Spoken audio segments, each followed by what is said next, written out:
Kahit mga kamukil, no?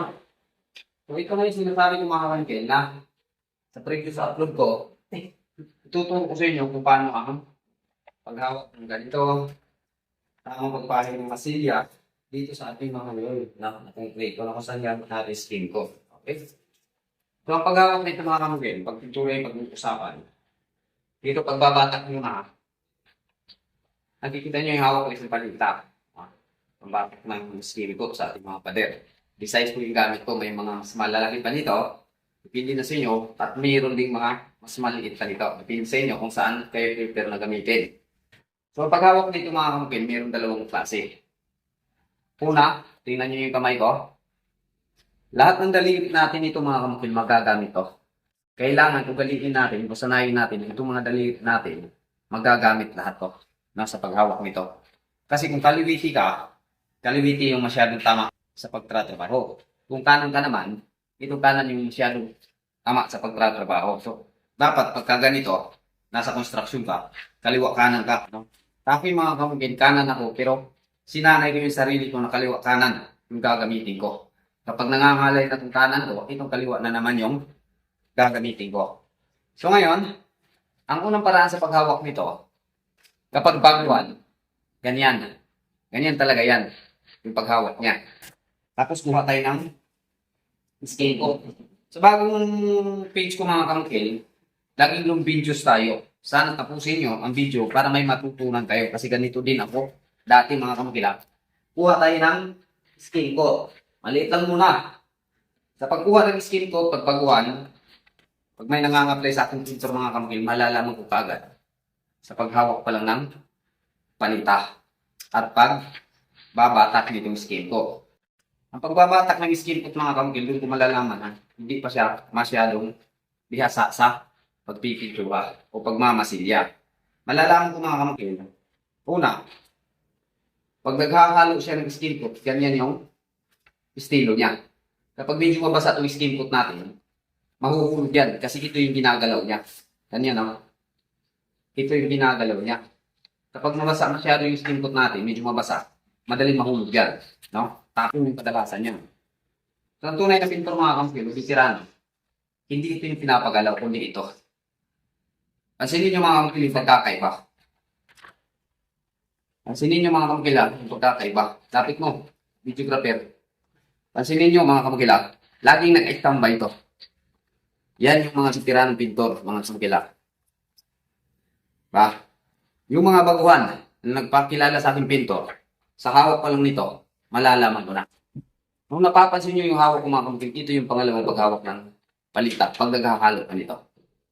Kalingkingan at saka itong pinakamalaki nating daliri. Diba? Ang baguhan mga kamukil na nagpapanggap na pintor, ganyan yan magbatak mga kamukil. Naka-stay dito. Na kung saan, pag medyo mabasa yung halo natin mga kamukil sa skin ko, laglag yan. Ugaliin natin, ganito yung paghawak. Pag naghahalo tayo dito sa ating palita, tapos ito yung pinapagalaw natin. No? Kita nyo? Yan yung kaibahan mga kamukil. So, ganito ako dati sa mga vlog ko. Nagtuturo talaga ako ng buong puso kung ano yung nalalaman. Ngayon, sa pagpapahid, mayroon naman tayong dalawang pamamaraan sa pagpahid. Ang una na madalas gamitin natin, kung saan tayo pabor, yun yung lagi natin ginagawa. Halimbawa, pabor tayo sa ganyan. Pabor tayo sa ganyan. Lagi ganyan ginagawa natin. Yun yung una. Ang pangalawa na pagpahid mga kamukil, kapag tapos ka sa paganyan, pabalagbag, meron naman tayong pataas. Ganyan. Pansinin nyo mga kamukil Pansinin nyo. Ganyan. Yung dalawang pamamaraan sa pagpahid nitong masilya. Bakit ba natin ginagawa yan mga kamukil? Kasi itong wall natin, kahit gaanong pagaling sa ating mga mason, mayroong part dyan na medyo lumalim. Dumuyan siya ng kunti. Ngayon, kaya ginagawa natin ang dalawang pagpapahid na ganyan, vertical at saka horizontal. Kasi mga kamukil, kapag hindi natin nakuha na pantayin sa ganyang pamamaraan, yung nandun na part na lumalalim, dito natin siya kukunin. Ganyan mga kamukil. Dito natin siya kukunin. Ganyan. Kung hindi natin siya makukuha sa ganyan na pagpahid, itong lumalalim na part, dito natin siya makukuha.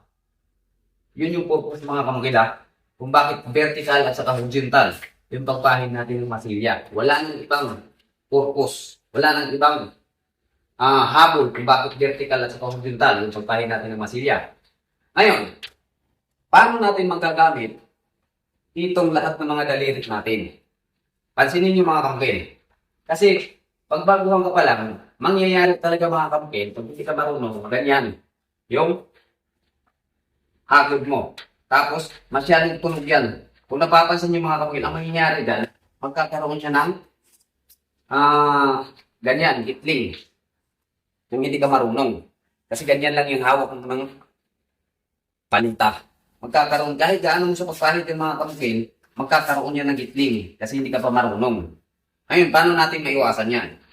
Ganito ang tamang paghawak. Pag nagpapahid na tayo. Itong ilalagay dito sa pinakagitna. Tapos, kung saan banda, kung ano yung posisyon sa pagpahid mo, halimbawa, pababa ka mula sa taas, pababa. Itong hintuturo, dalawang hintuturo, kailangan nakalit ito dito. Itong pinakasunog sa pinakamalaki natin daliri nandito. Kasi yung purpose natin dyan, dapat ang lumalapat itong part nandito. Kung mula tayo sa taas, pababa.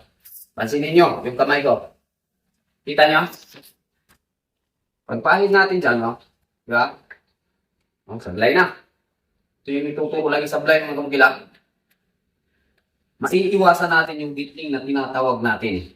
Pansinin nyo yung kamay ko mga kamukil. Diba? Pansinin nyo. At ang hagod ng pinaka-importante mga kamukil na dapat yung sanayin ang magaan na paghagod. Kung mapapansin nyo mga kamukil, ang tunay na pinto, walang tunog, masyado ang hagod. Pero kapag bago ang pinto, yun yung palatandaan yung paghagod pa lang. Ganyan o, maingay. Maingay ang mga kamukil. Ang pagpapahid ng skateboard, hindi masyadong dinidiinan yan. Kaya kailangan, unang yung masanay, ang daliri nyo, ang kamay nyo, kailangan magaan. Pansinin nyo mga kamukil ang hagol na magaan lang. Hindi masyadong tunog yan mga kamukil. Wala masyadong ingay yan. Pagka, ano ang hagod? Magaan lang yung kamay. At ang daliri ko mga kamukil, pansinin nyo, kailangan lahat ito magagamit yan. Kapag nangangalay na to, gamitin ito. Kapag nangangalay na to, gamitin ang talingkingan, gamitin to lahat, magagamit yan. Pansinin nyo mga kamukil, yung hagod natin na hindi masyadong tumutunog, magaan. Ngayon, ang tanong, kamukil, pag naghahanap kasi ako ng skill ko, kasi gusto ko matuto, lagi akong nalalaglagan. Nalalaglag lang halos, walang maiiwan. Yun yung sikreto dyan. Ito, ganito. Pag nagpabata ka, naghahalop ka. Lagi ko sasabihin sa inyo, hindi ito yung igagalaw. Hindi ito yung igagalaw, kasi matatapon talaga yan. Ha? Ang igagalaw natin mga kamukil, ito. Hindi ito pwede naka-standby. Pansinin nyo kahit bilisan nyo yan mga kamukil. Ba? Ang naka-steady, ito. Kasi pag ito yung ginagalaw nyo, mangyayari, tapon yan. Diba? So, sa trabaho mga kamukil, lahat sa trabaho sa construction may diskarte yan. May pamamaraan. No? Pag makuha mo yung pamamaraan, madali at magaan lang. Pero kung nagtatrabaho kang hindi mo pinag-isipan kung paano diskarte, talagang yung pawis mo mga kamukil, magkakasya sa isang galon yan. Diba? O, ganyan. Ngayon, sa anong paraan magagamit natin itong ganito? Ganitong klaseng pagkahawak. Una, paghahalo. Pangalawa, sa mga kilikili. Ito mga kamukil, mahirap to. Ngayon, kilikili, napapansin nyo. Paano nyo yan ipapatuwid? Although may mabibili nitong mga kamukil na pambatak na para dito sa kilikili. Pero kung hindi ka sanay at wala kang diskarte sa ganito, mahihirapan ka niyan. Paano natin kukunin yan? Dito na magagamit kalingkingan at saka malakihan daliri at saka kalingkingan. Lapit mo medyo proper. Ngayon, ito, kilikili, kukunin natin yan. Ang pagkuha ng halo dyan mga kamukil, kailangan mataas siya. At paunti-unti. Dito mo siya magagamit. Kita nyo? Lapit mo, videographer, ha? Kita nyo? Pag ididiin ko yan, oh, ha? Ididiin ko yan, lalabas yan. Ganyan, yung pagkuha sa mga kilikili. Dahan-dahan lang yan, kasi hindi ito pwedeng bilisan. So, kailangan magaan lang yung kamay mo dito. Ganyan yung pagkuha ng pantay ng kilikili, kasi ito yung pinakamahirap mga kamukil na titirahin. Ang kilikili. Paano mo ito mapapatuloy? Dito, maraming sumasablay dito pagdating sa kilikili. Kasi, kung ang hagod mo nito mga kamukil, pag ganyan, tingnan nyo, mas lalo kang matatagalan kung hindi ka sanay nito. Pwede naman. Ang mangyayari kasi dyan mga kamukil, kailangan mo papatuloy yung kabila. Diba, ito yung inuuna mo, ito na part. Tapos may kilikili, gusto mo nang tirahin. Hindi mo yan mahahagod ng ganyan kapag hindi tutuyo yung kabila. Kasi magkakaroon ng kanal yan. Bubutasin niyo itong binatak mo dito, ito na side. Papakita ko sa inyo ha. Bubutasin niyo yan mga kamukil pag ganyan yung hagod nyo. Lapit mo, videographer. Ayan o. May butas yan. Kaya kailangan masanay tayo sa ganito. Ganyan o. Ito yung pagkuha natin sa kilikili. Ganyan. Sa ganyang paraan, walang butas, walang kanal na mangyayari dyan. Kunin natin to ha. Kahit napasa pa yung kabila mga kamukil, kaya mo na yan. Pagka marunong ka nito. Laging sinasabi mga kamukil, pagdating sa trabaho, kailangan diskarte. Kung walang magtuturo sa inyo ng taos-puso at hindi seryosong pagtuturo, mahihirapan kayong alamin to. So, ako mga kamukil noon, natuto ako sa construction na sarili sikap ko. Lalo na sa pag-wielding. Walang nagtuturo, no? Walang nagtuturo. Ang una kong ginawa mga kamukil, bumili ako ng gamit ko. Dito ka sa kabila, videographer. Ngayon, para maging pantayan, kunin natin dito. Itong pagpipintura mga kamukil, may nagtuturo talaga sa akin. Halos 7 taon ko itong pinag-aralan, pero sa sasakyan. Sa sasakyan mga kamukil. Yung videos lagi, yung mga, i-upload ko mga kamukil sa bago na nating page. Bukas ng gabi, ipapaalam ko na sa inyo. No? So, isimulan ko na yung bago kong page. Ngayon, kung nangangalay na yung kamay nyo, ibahin nyo naman. So, kailangan, sabi ko sa inyo, magagamit lahat ng daliri natin dito kapag masilyador ka. Ang tanong, kamukil, marunong na ako niyan. Pwede na ba akong tawagin pintor? Hindi. Na? Hindi ka pa pwedeng tawagin pintor kahit na marunong ka ng masilya. Ang tawag sa'yo, masilyador. Kasi ang tunay na pintor mga kamukil, dapat alam mo ang mga uri ng pintura. Marami ka pang kailangan alamin bago ka matawag na isang pintor. Unang-una, ang mga uri ng pintura. Pangalawa, yung mixing ratio, importante. Yung mga ihahalo. Marami mga kamukil. Hindi lang iisa ang brand ng pintura. At hindi lang dahil pintura, pwede na natin i-apply. Now, may mga pintura na magkasalungat. Pag nagkamali ka, magkakaroon niya ng sagabal sa trabaho mo. O ganyan lang, pagka-kili-kili. Basta kili-kili, huwag madaliin. Okay? Ngayon, kukunin na natin yung pantay nito. Sa pagkuha naman ng pantay nito, ganyan lang. Lagay ka lang ng lagay. O, pansinin nyo yung daliri ko mga kamukil. Iba-iba yung, iba-iba yung angulo niya. Iba-iba. Ngayon, gusto ko nang hagulin yan para maging pantay. Dahil nangangalay na to, ito na lang yung gagamitin ko. Tingnan niyo mga kamukil ha. Pansinin nyo yung bawat hagod ko. Walang tunog na maririnig ninyo. Diba? Kasi magaan lang yung ating kamay. Ngayon, kahit hindi nyo tinatanong, sasabihin ko sa inyo, ano yung diskarte para makuha natin na mapagaan natin yung ating kamay? Madali lang. Mga kamukil. At ginagawa ko din ito noon. Kasi pagkakaumpisa ko dito mga kamukil, napakabigat ng aking kamay. Ang mabigat na kamay kasi sa pagbabasag ng masilya, ng pinto, ng skin coat sa wall natin, walang magandang idudulot yan. Ang mangyayari, ngalay, pagod, kinabukasan, halos hindi mo na ito magalaw. Ang gagawin mo, para makukuha mo ang gaan ng inyong kamay, itong palitang mga kamugil, may mga use kayong liha. Ito, may liha. Babainin nyo yan. Babainin nyo yan ang babainin. Bawat gamit nyo, di ba, pagkatanghali, bago mag-umpisa sa umaga, hahasain nyo. Ganyan.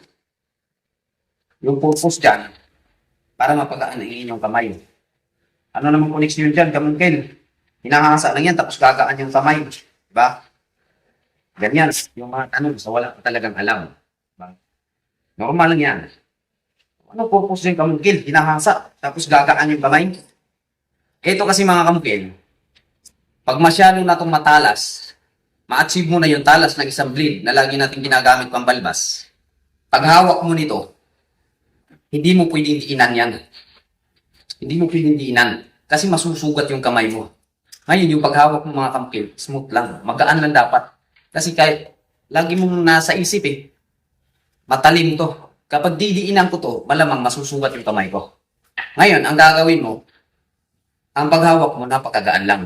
Ngayon, pag may laman na yung skin coat, kasi matalas to, hindi mapurol, pag may laman na yung skin coat mga kamukil, pag pahid mo dito sa wall, ang kamay mo, hindi mo pwedeng persahin yan.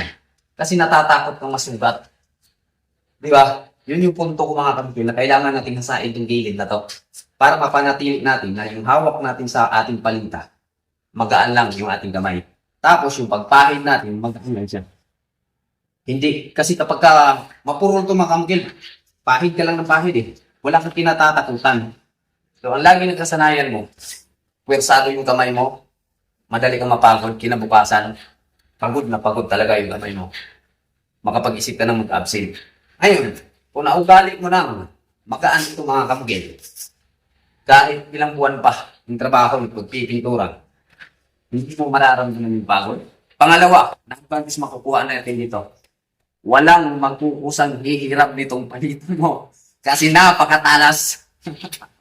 Walang magkukusa. No? Kapag hindi nila alam yung purpose kung bakit mo pinapatalas yan, talagang sasabihin nila, anong klaseng palita yan, napakatalas. Pero may purpose mga kambil kung bakit mo pinapatalas bawat gilid nito. Sa bawat hawak mo, sa loob ng 1 linggo mga kamukil, pag matalas tong palita mo, ang pagpahid mo mga kamukil, napaka-smooth lang. So yun lang mga kamukil, naway sana nakapagbigay ako sa inyo ng kaalaman, hindi lang kunti, kundi malaking kaalaman. Uulit-ulitin niyo sa pagtingin ng video mga kamukil kung kayo magpapaktis, pagpapahid ng skin coat sa inyong mga pader. Tsak, matututunan nyo. Once again, all the love. Thank you! Brought to you by Stick Siri.